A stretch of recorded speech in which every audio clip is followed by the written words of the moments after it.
Hello， 大家好，又係我西貢 Frankie。今次咧受到一個嘅內地業主，因為佢買入咗呢一棟嘅全棟村屋啦。咁啱啱個外籍租客嚟講咧就走咗啦。咁所以佢邀請我咧就過嚟咧同大家去分享下佢呢一間嘅咁靚嘅山海景樓啦。咁啊喺市場裏邊，佢主要係放租嘅。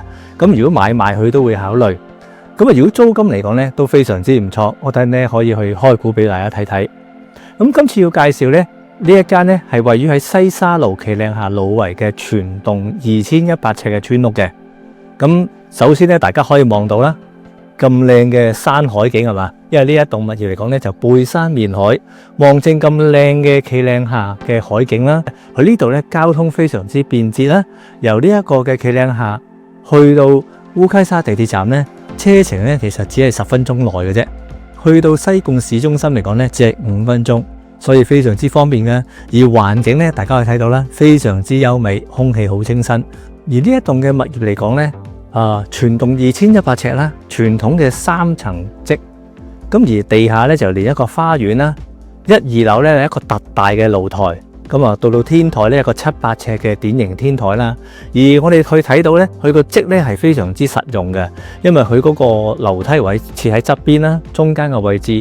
客飯廳嘅設計非常之分明嘅，而特別在於咧，佢喺地下呢個側窗裏邊咧，佢係做咗一個好大型嘅玻璃，令到佢呢個採光度咧非常之足夠嘅。而1、2樓嚟講咧，亦都係望正呢一個海灣啦嘅景觀啊，咁啊環境相當之優美。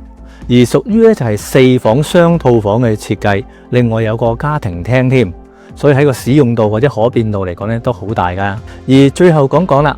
就係佢嘅租金嚟講呢，而家係48,000蚊，但係呢絕對係可以傾嘅。業主嚟講係可以同我哋全屋呢去翻新裝修啊，甚至係同你去點樣去擺家私、買家私㗎。而有興趣嘅朋友，記得聯絡我西貢 Frankie 同埋我哋世紀21奇峰專業嘅團隊。